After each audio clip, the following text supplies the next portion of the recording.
DCT Audio. The art of good listening.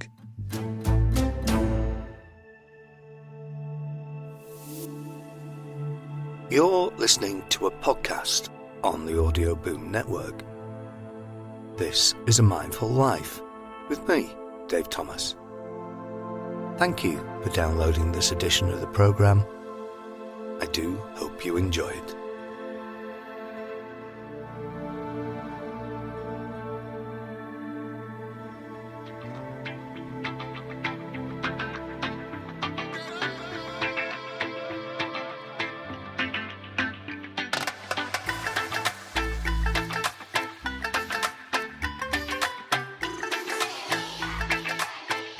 Chris Hobbs, a very warm welcome to A Mindful Life. We're here in Southall, outside Southall Police Station, which is probably where it all started for you.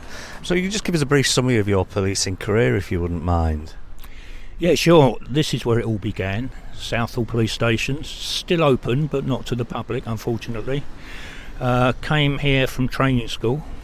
I'd already been a special just up the road in Greenford, so I had some idea of what I was letting myself in for. I was partnered with some very good officers as a young probationer. Learnt my trade pretty well. Didn't do a lot of beat patrol walking because we had very, very good home beat officers in those days who were out and about every day and had their finger on the pulse. Most of the time, because it's a big ground, I was very, very mobile.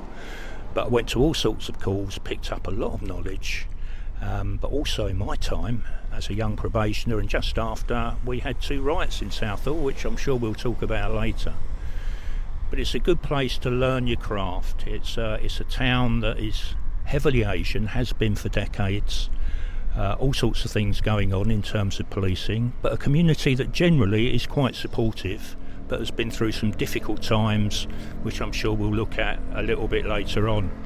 As I say, unfortunately, this police station was due for closure under Boris Johnson and then under Mayor Khan. It's still with us. There are no current plans to close it. But with a community such as this, you'd have to say it's a big mistake shutting down the front office to the public. Community relations are key here, and by and large, over the last 30, 40 years, despite the odd hiccup, they've been pretty good. So I regard myself as lucky to have started my policing career here, and as probably we'll hear later, it was a place I returned to as I moved up the policing ladder. What year did you join the police? 78. 78 as a young probationer. My first riot was 79. And then I left in 2011, just before we had the riots across London and the country, which was a bit unfortunate, as I would like to have contributed something to the policing. But yeah, very eventful career, one that I don't regret at all. I look back on it and think, that was good. So you literally were thrown in at the deep end a year in, and you're in a full-scale riot. That must have been, it doesn't matter who you are, that must have been quite scary. Yeah, we had some basic riot training. As at training school, we went off to Hounslow, as it was then, to the training centre for public order. So we had some idea of what we were doing, but it wasn't like these days where you've got very specialist officers trained in public order. But we did have the Special Patrol Group, and we'll come to talk about the Special Patrol Group a little bit later in what was a very controversial incident. And they're the forerunners of the Territorial Support Group, which London has today. They've got a similar reputation in terms of dealing very capably with public order problems. But yes, I did apply for the Special Patrol Group as soon as my probation was over, but they said, come back when you've got a bit more experience, so I never did. Now, obviously you mentioned that Southall Police Station still operational but closed to the public. That seems to be a pretty poor picture across the whole of the UK, really, and one of the current problems that the police have is that we're not really in the communities where we should be. That's right. As I said previously, we had in those days home beat officers, and they were out and about on their beats, talking to people, finding out what was going on. The only downside of that was that on Saturdays they'd be taken for football, and if there was a protest or demonstration, they'd be taken for that as well.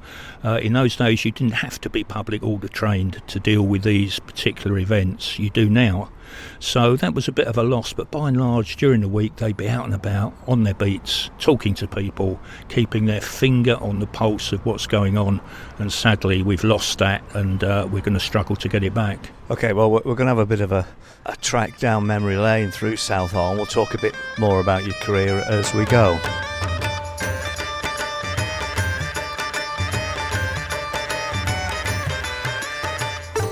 Now we're on Beechcroft Avenue in Southall, which for you, Chris, I suppose is one of your career landmarks, and we'll talk about what happened here in a moment. But Southall is quite a unique community, isn't it? Yeah, I think as you're seeing now, it is unique. It's got a mixture from across the world, but mainly from the Asian subcontinent. So we've got Sikhs here, Hindus, more recently an influx of Muslims.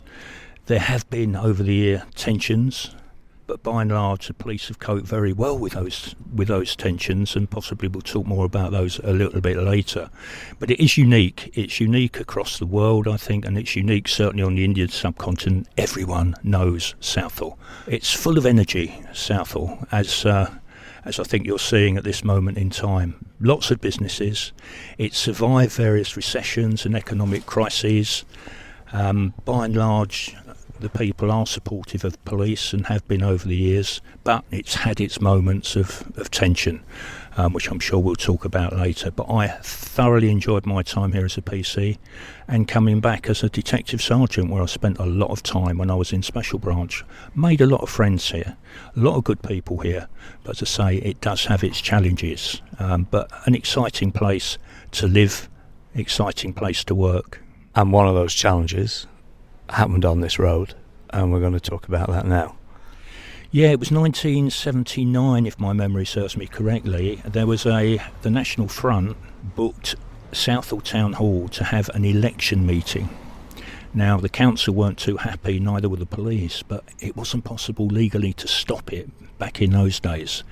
So it went ahead. This outraged the population of Southall, who took to the streets in their thousands. A lot of the protests were peaceful, sit down in roads and so on, but a lot weren't. So in various locations, police came under attack from Asian youths. There was also an element of left-wing activists, anti-racist activists. On this street where we're standing was the most serious incident, and one that's gone down in Southall folklore. The Special Patrol Group, who many older police officers will remember, they were specialists in public order. They were known for their toughness. They came under attack by a crowd in Beechcroft Avenue. They baton charged, apparently, the crowd, and at the end of the baton charge, one of the protesters, a New Zealander called Blair Peach, was found on the floor. His skull was badly damaged and he died. There was a massive inquiry by police into what happened. The Special Patrol Group officers that were here were basically locked up in interview rooms for hours at a time. Their lockers were searched. There were desperate attempts to find who struck the blow. They never did. The police officer wasn't detected. That's, of course, if it was a police officer. The Special Patrol Group was then disbanded. Very controversial at the time. Blair Peach is still remembered every year by people in Southall, and there's a school named after him. The next morning after the riot, I was in a different part of Southall, woke up, heard the news, and the first thing, I must admit selfishly, I thought was, where was I yesterday? I wasn't in Beechcroft Avenue, I worked it out. I was at Southall Park, where we were also being attacked by crowds. But yeah, one of Southall's darker moments, but there were plenty more to follow over the years. That incident, did it change the community in any way? It certainly made the community for a while more wary of police. Obviously it was exploited, I think is not an unfair word, by activists on the left, and it still is today. But on the other hand, of course, when you get an incident like that, serious disorder, you don't want someone dying as a result of it, regardless of what party might have been playing. It was a bit of a watershed moment for Southall. As I say, he's not been forgotten. I think everyone wished that it never had happened. And of course, if there had been the power to stop the National Front meeting, taking place at the town hall, this tragic event simply wouldn't have occurred. Unfortunately, in those days, there wasn't the power. These days, I think things are a bit different and they wouldn't be able to do what they did.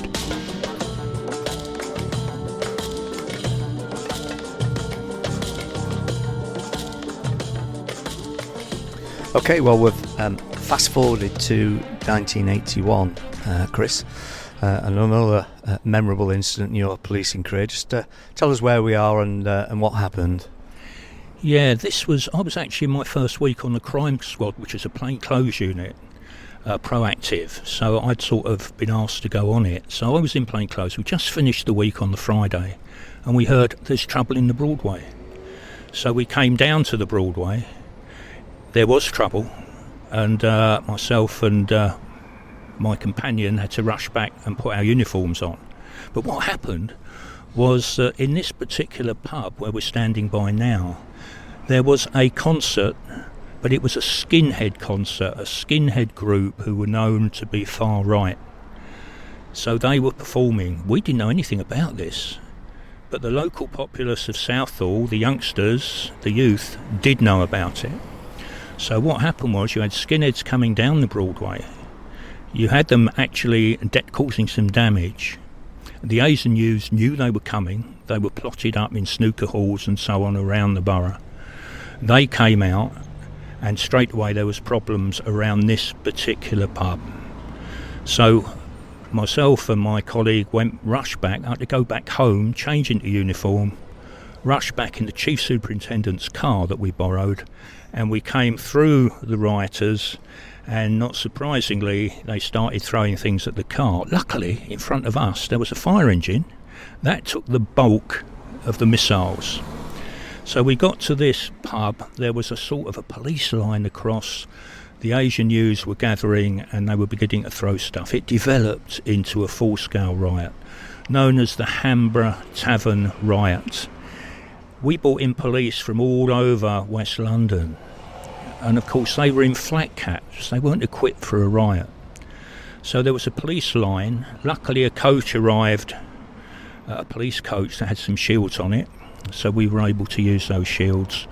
But we got absolutely hammered. Police officers were going down right, left and centre, and there were no reinforcements heading our way. The skinheads were still in the pub. We then had to evacuate the skinheads out of the pub, and it got so serious that we had to pull our line of shields back.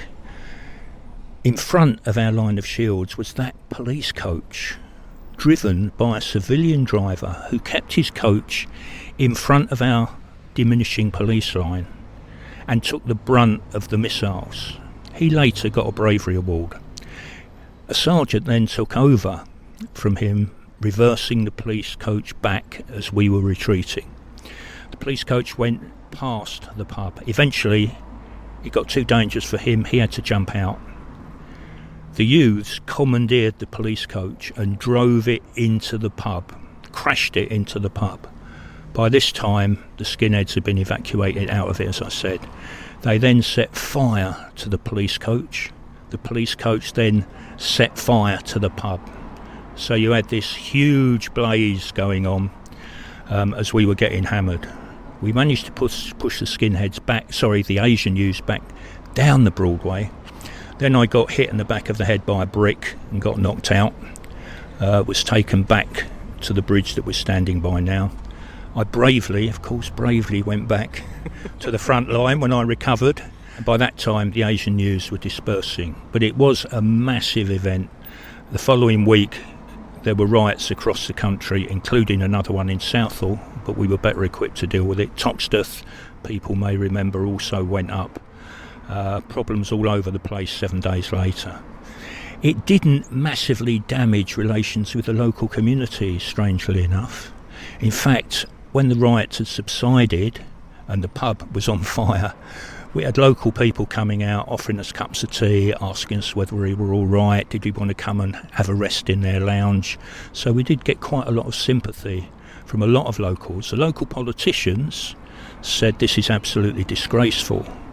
Why did you let skinheads into Southall? But the following week there was another riot Asian news came out in numbers. This time we were much better prepared. But as they retreated from police, they then looted a number of shops. So sympathy that there was for the previous week had evaporated because they basically turned on and looted, which didn't make them particularly favourite with the business community. Relations with the police survived that, but it was a traumatic night and I won't forget it. My police dark humour head is kicking in now, and I'm fascinated to know how the Chief Super took the fact that his car had been damaged. As I said, the car we were in as we rushed back to the pub got pelted with missiles. When it all subsided, the Chief Superintendent, a lovely guy called Robin Wally, we said to him, Sir, I'm afraid your car's got quite a few dents in it. And he said, What happened? Eventually the penny dropped with both sides that we were talking about his police allocated car and not his private car. But in fairness, after that he did look after all the injured officers, including myself. He was a good boss. We were very sorry when he had to go, which was shortly afterwards, and we did wonder whether he wasn't moved because he was being blamed for what occurred, which would have been grossly unfair. But a top boss. But very worried that he thought his private vehicle had been covered in dents. But it was a police car. And there's just another anecdote where we're standing now. There's a waterway, canal, across the road that goes under the bridge. You have a story about that, don't you? Well, any newbie that comes to the police station has to go through some sort of, I wouldn't call it an initiation, but something they try and play a bit of a prank on him. This one, we're looking at Southall Bridge over the canal, and they tried to get me with a fishing rod to stand in the middle of the bridge with a long net and catch radioactive fish that had been released apparently into the canal by accident. Unfortunately, having been a special constable in the area, I was waiting for this, so it didn't happen. However, a colleague of mine just down the road on Norwood Green was seen at 2 o'clock one morning with a net hunting for radioactive toads that had apparently escaped in error. It was all harmless fun, and we all had a good laugh about it. There'll be those terrible bullying and all the rest of it. No, it wasn't like that. It was a bit of good-natured fun, and of course, as newbies came in, they'd have that played on them, and then they'd be the ones playing the prank 2 or 3 years later. So it was all harmless, and it just contributed to the spirit that did exist between us all at that moment, or during those periods before the cutbacks that made things change so dramatically as we're seeing today, unfortunately.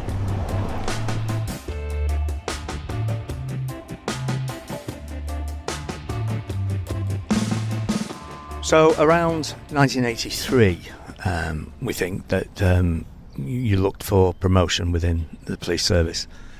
Yes, I passed the exam, and then you had to go back to uniform. So by that time I'd joined Special Branch as a DC. I was put on the Irish desk, but it was pretty much a learning curve. So I decided to go for a promotion. As I said, you had to go back to uniform. I was put back in uniform and allocated Hounslow Police Station, which is just up the road from Southall. Many similar characteristics to Southall. I can't say that I enjoyed it, in all honesty. There were 4 of us, 1 inspector and 3 sergeants at Hounslow. Between us, we had less than 12 months in our promoted ranks. So it was really the blind leading the blind. We were having constant meetings to discuss, what do we do about this? What do we do about that? When I was there, I submitted a report about policing football, which was given to my chief superintendent, who forwarded it. I didn't expect to hear any more about it. I then, after a couple of years, as an ex-teacher, which I was, applied for a post on the training unit at Hendon Training School, which I got. When I was there, I was actually told that my report had been successful. Now, strangely enough, by that time we'd had the disasters at Heysel Stadium, where people were crushed to death. We'd had the Bradford fire, and part of my training, or our training unit, was to prepare a ground safety package, so we would not have this happened in the Met, which we did.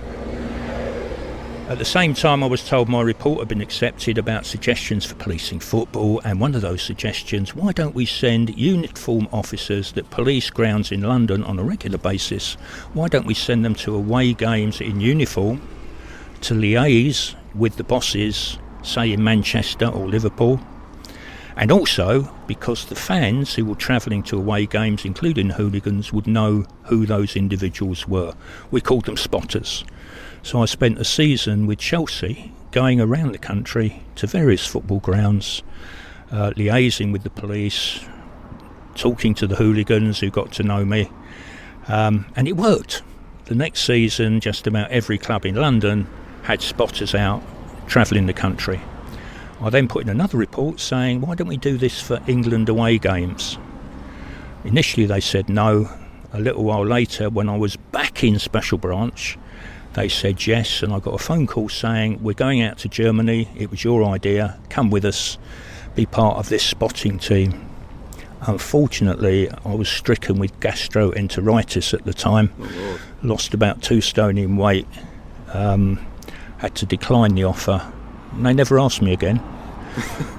But sending spotters, it's still now, it's very much a fact of life, and I'm happy to say I did get a cash award for that from the Met on their blue ribbon scheme. So that was another interesting period of my time. Saw all sorts of public disorder when going to these football matches. Got hit with bricks a few times, but by and large thoroughly enjoyable, and as a football fan I was in dreamland. Then it was back to Special Branch.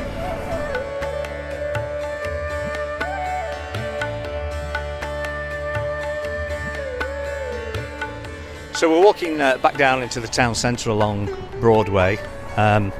Let's transport forward to around 1987, Chris, and I believe you were back on the India desk at that time. Yeah, I was...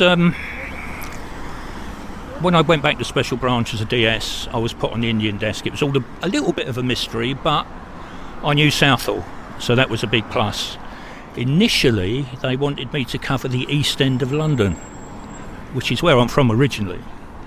But then I got a phone call one evening to say there's been a triple shooting in Southall, 3 people are dead, we want you to get down there, because I live just up the road.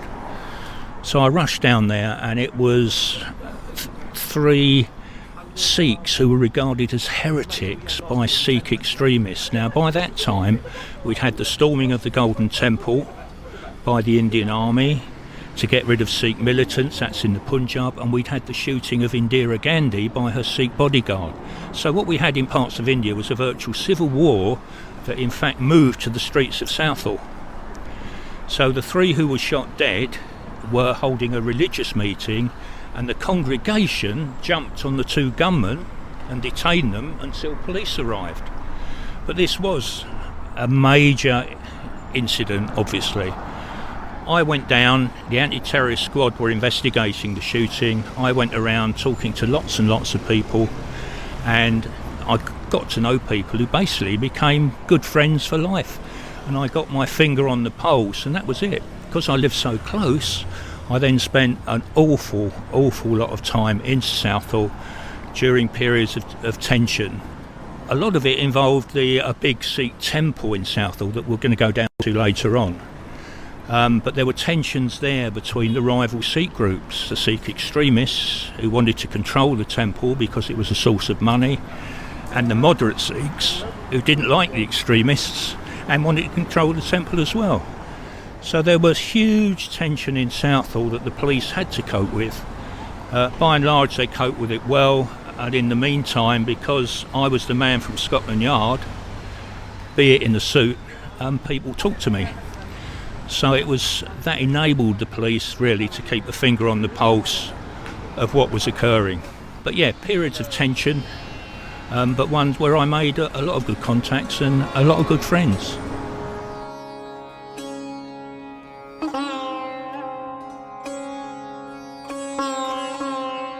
We're on Havelock Road in Southall, and we're opposite one of the Sikh temples. It's probably the main one. What's it called, Chris? Sri Guru Singh Sabha. Okay, I'm glad you said that. We've just walked through town, and there's been a Hindi festival of some sort. We don't know what it was, but there was a lot of Sikhs out on the road with stalls giving out food as an act of friendship to everybody, including the Hindis. And that's sort of indicative, really, of how Southall polices itself in some respects. Yeah, I mean, as I've said, there have been periods of great tension in Southall, but there's also this feeling of community. For example, in the riots 2011, you had Muslims from the local mosque, when the Sikhs, on the Sikhs' holy day, which is a Sunday, coming in to protect the Sikh temple, and then the Sikhs, on the Muslims' holy day, the Friday, will go along to protect the Muslim mosque. So that's a sort of, although there have been tensions, quite severe tensions at times, there's also this feeling that everyone's in Southall community and everyone's going to pull together, and we've just seen that with Sikhs offering food along the route taken by these Hindu celebrants celebrating their festival. So it really is quite a unique and special place, which is why I'm very fond of it and the time I've spent here. And that's not to say, however, over the years that there have been tensions that have resulted in some serious disorder, and the police have played an active part in preventing that. Absolutely. I mean, as we've discussed, we had problems in the 80s after the storming of the Golden Temple with Sikh extremists in the town. There were some very violent incidents, and the police responded by, again, liaising, engaging with the community. And then in 1995 there was a little incident at a college in Hounslow, and that exploded into almost a civil war between the Sikh youths and the Muslim youths. So we had major events going on. They had to be policed. One side would try and attack the other, and happily, with policing and with the community, we managed somehow to keep a lid on the situation that involved hundreds of youths from either side. Some very tense situations, but some superb policing from the chief superintendents right down to the PCs who were out there. It was community policing at its best. The tension subsided in 1999, and that was the year of the Macpherson report. And for reasons I still can't understand, the Met and the Commissioner never mentioned what went on over these 4 years in Southall, Hounslow, Slough and other areas. So there has been some fantastic community policing, but then you need a community to police, and the community here was very receptive to that sort of policing. Hugely successful, very memorable, and again, part of my career that I won't forget. On our travels here, we bumped into a Sikh friend of yours, and we had a quick chat, and we talked about community policing, didn't we? And he said that if somebody isn't seen, then they can't be trusted, and that really does bring you to the nub of community policing in the UK as a whole. Yeah, I mean, we saw it today, didn't we? We've been up and down Southall Broadway, which was very, very busy. We've been down South Road, where we saw the procession. We saw the Sikhs offering hospitality to those in the procession and anyone else who wanted it. We didn't see one single solitary police officer. Now, this would have been a great time to interact with the community. But in fairness to the local police bosses, one of whom I know very well, the fact is that the jam is too thinly spread. There are not enough officers to do all that needs to be done. And no matter how the government may boast about these 20,000 extra officers, which normally results in laughter, we simply have not got enough to do all that's required of them. And community policing is really key to getting the communities back on side. The Commissioner of the Met hopes to basically reintroduce it. I think personally he's going to struggle because of the demands placed on the Met. But the people we spoke to today, by and large, are nothing but praise for the old days when community policing was a fact, and they appreciated what it did for the community. Now community policing in parts of London, as here, is on its knees, and that's a real shame. You're clearly very passionate about policing, as I think we all are, really. And that nicely brings us into a sort of role that you took on around, I suppose, at the time of your retirement, really. You became a police commentator. And there's a lot been said recently about police commentators. You're one of the few trusted ones, which gives a balanced view. So how did you get into that? It was sheer luck. I mean, I'd retired a short time before the riots in 2011. So I found it quite frustrating that I couldn't grab gear that I had at home and go down the road and help officers out at Ealing. But on the Sunday after the Tottenham riot, I sent an email to Sky that I think wasn't particularly complimentary about something policing-wise. Anyway, they got back to me and said, would I like to be interviewed? So I went on, was interviewed with a black lad who was a youth leader, and the next day I was asked to be interviewed by BBC London News outside Scotland Yard. So I went along, did an interview there at lunchtime, predicted gloom and doom in terms of the gangs uniting against the police, which proved very, very true. And that was really the start. I wrote a couple of articles that got published for online magazines. And then in 2018 I was out shopping in the West End and I came across a Tommy Robinson protest. So I followed it. It was extremely violent, attacks on police and so on, so I wrote an article on that. And so I tend to keep an eye on public order events in London, which enables me to speak to and talk to police officers and keep up to date with what's going on the front line and basically how demoralised they are at this moment in time. But yeah, it keeps me out of trouble, or gets me into trouble, depending on which way you look at it. And I think you write quite extensively for the, is it the Police Oracle? Yeah, Police Oracle. It's an online police magazine. Many police officers will know it or know of it. I think the bosses all look at it. It deals solely with policing. It deals with it very well. The downside is there's a paywall. So you have to pay £20-something a year to actually read most of its articles. But my arrangement with them is that they don't pay me, but on the other hand, anything I write isn't subject to a paywall, so anyone can read it. And I'm a bit miffed they haven't yet published the article I wrote about last week's Notting Hill Carnival, because I was there. But maybe we'll see that on Monday. If not, I shall sulk for the rest of the week. Well, it would be remiss of me, while you're with me, not to ask you to... well, actually, it's quite a simple question, but it could be a big answer. In the state of the police service in the UK at the moment, and some of the forces that are against it, and some of the problems that it faces. Well, yes. I mean, in all honesty, I would not like to be on the front line now because of the pressures they're under, because everything they do is subject to social media, mobile phone scrutiny, because there's not enough of them, because it's a much more complex business now, policing, because even if you make an arrest these days, and it's something the Commissioner mentioned when I had a brief chat with him the other day, the amount of bureaucracy that you need to actually complete the simplest of cases is a nightmare. Then it's sent to the CPS, who comes back very often with no further action. So I can't really imagine the frustrations that the front line have to put up with. And of course now we're seeing people exiting in unprecedented numbers from the job, because basically they've had enough.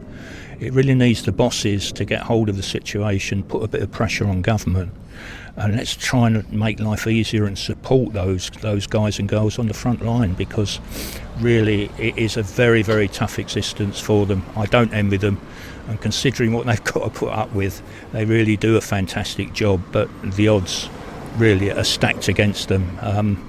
Let's hope we see some changes in the next couple of years, but I'm not holding my breath, sadly. Well, Chris Hobbs, it's been a fantastic day. Southall is clearly a vibrant town. Certainly very, very busy today, and it's scorching as well. So thank you for your time. I really enjoyed it. No problem. Thank you for taking me back down memory lane, which I've quite enjoyed. So, and it's been a lovely day, and we've met some nice people. So what could be better? VCT Audio. The art of good listening.